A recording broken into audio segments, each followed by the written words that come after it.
Good evening and thank you for joining us. My name is Ron Burgundy. I'm here with my co-host, Cohenker. Oh, it's good to be here, Rod. Tonight is a special edition of Newsdonesia where we'll be covering a very important topic that affects the lives of all the Indonesian populace. That's right. One of the most important, and at the same time tragic problems we face in this day and age is that of overpopulation and the poverty that branches from it. So, let's begin with a brief history lesson. Indonesia was colonized by the Dutch in the early 17th century. They decided to call the colony the Dutch East Indies, and, well, we resisted their rule. Then we were taken over by the Japanese imperialists during the Second World War. On August 17, 1945, we declared our independence from the Netherlands and began a long war for independence. Of course, we eventually won in 1949. Unfortunately, our problem's not in there. In fact, our greatest struggles were yet to come. That's correct. We had to deal with several decades of authoritarian rule. Almost every institution looked at was corrupt in some way. Even banks were dealing with some shifty business practices. All this corruption was the direct result of the diabolical business practices of our second president, Suharto. His greed led to a loss of nearly $35 billion during his reign. He accomplished these acts through nearly every form of corruption possible. He received billions in kickbacks from charities he and his children oversaw, and those charities maintained donations in the form of mandatory payments from companies and banks. Luckily, he's no longer in power, but the damage he did left the nation staggering. Today, many are impoverished and live in crowded areas. Around 12.5% of the population lives under the poverty line. Well, the poverty line is put at less than $1 a day. Also, over half of our population lives on the island of Java. That's over 135 million people on one island. That makes Java the most populated island on Earth. And these are the problems that we see today. We'll cover today's nation and many more topics after a brief word from our sponsors. Yeah, that one little puppy. That just smelled so bad, you didn't even want to go near him. P.U., I sure do. Then you need our latest and greatest product. What's that? Why, silly girl, it's only the most innovative puppy perfume on the market. Cool. Our puppy perfume leaves your puppy smelling nice and fresh every time. Wow, can I get some of that? Anyone can get puppy perfume online at puppyperfume.com for a small fee of $7.50. It's not yet sold in stores, so order now, and you'll receive a complimentary squishy toy. Amazing, I'm gonna order right now. Order today. A spray a day keeps the bats away. Dear Newsdonesia, hello, I've watched your newscast for quite some time and enjoy them. Today I finally got the honor of being able to talk to you and ask you a question that has always stumped me. I live in Jakarta, a very populated area as you know. Every day is a struggle to survive, and nothing here is getting better. It took me months to even be able to afford this paper to send to you. Even though nothing seems to be changing, I've heard rumors of something called transmigration going around. I guess the government's finally trying to step in and solve things, but I really don't understand what they're trying to do. Can you explain this to me? The only things I've heard are from family members living a few blocks away. They were contacted by the government, and they say it wasn't quite believable. What is the government even trying to do, and how is it going to help us? If it doesn't seem believable, no one would do it, so why is it still helping us? If you could answer this, it'd be very appreciated. Thank you. Signed, Anonymous. Thank you for your letter. Well, first of all, transmigration is a government program where they're relocating people from populated areas to places in Indonesia with more space. It's the government's attempt to, well, even out the population throughout the country. And you're right, if doesn't sound believable, people aren't gonna agree to the terms of a free land, a job, and a house in these areas. So it's not gonna do anything. But I'm here to tell you that transmigration is true and it can work. As long as you just listen to the government and go along with what they say. Thank you for sending the letter, and I hope I answered all your questions. I'm Ron Burgundy, and I'm on site tonight in Canada with a very special guest star, Tutti Frutti.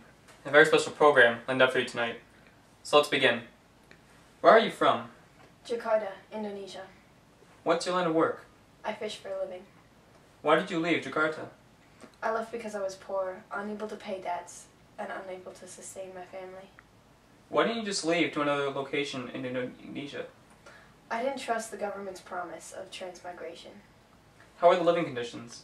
They were terrible. I lived in a 9x9 room, in a crowded area by the bay, but that was better off than most. Did you have any opportunities to advance your career? No, there was no education, and the competition for my job was a lot. What is your average pay bracket? I get about 5 cents per fish, but that depends on the day and the market. What are your worst memories of Jakarta?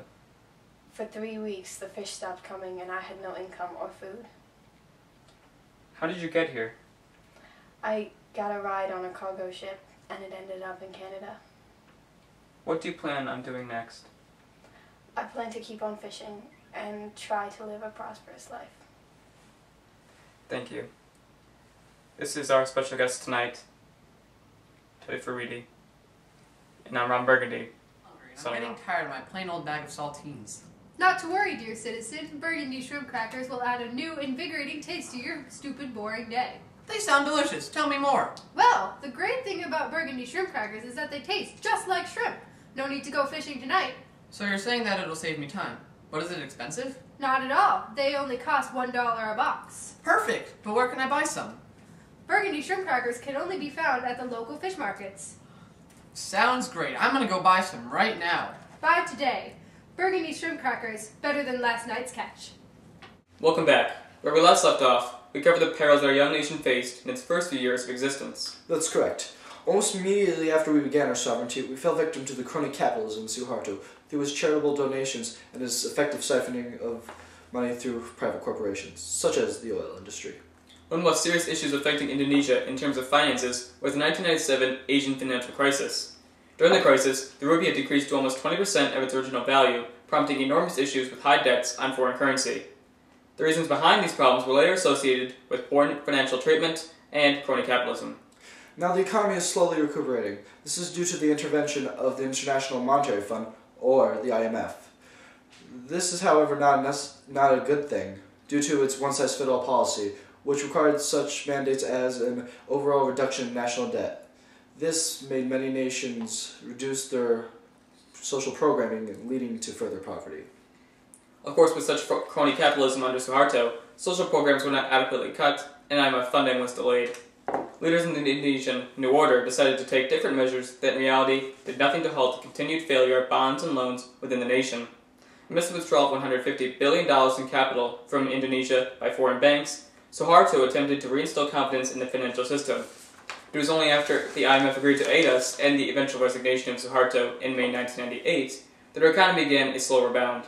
It remained slow because many impoverished citizens do not have the opportunity to advance out of low-income agricultural careers. But poverty is not the only issue Indonesia faces.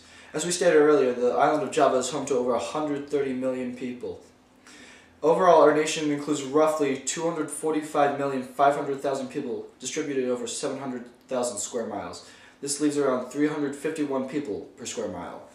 According to the Jakarta Post, about 4.2 million babies are born annually in Indonesia.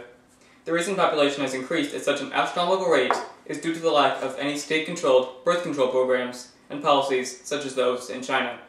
The ministry has pointed out that the percent of couples who did not have access to family planning increased from 8.6 to 9.1% from 2008 to 2009. The government has slowly begun to encourage family planning as an important topic. The government hopes to coordinate with related organizations to bring the 2.3 birth rate down to a 1-to-1 ratio by 2015. These policies will hopefully reinforce the merit of being responsible with one's own family, which can maintain a healthy population rate and ultimately reduce poverty by creating less mouths to feed. Such issues as this and poverty negatively affect Indonesia by impacting the people directly in their homes and careers. Thank you. My name is Ron Burgundy. I'm kind of a big deal. And my name is Cohen Kerr. Not a big deal. Also, I love lamps. Please stay tuned for this important announcement, and have a nice evening. Do not support the IMF. The IMF has ruined our country in the past, and they will do it again. They thought they were helping us in 1998 with the financial crisis. They lent us money, but the restrictions that followed negatively affected us. The IMF called for sharp cuts in the government spending as well as social spending. This led to increased poverty and greater national debt. We are still working to get out of this debt, and if we ever need help, the IMF is not the group to trust. Do not support the IMF. Indonesians for a Better Future is responsible for the content of this advertising.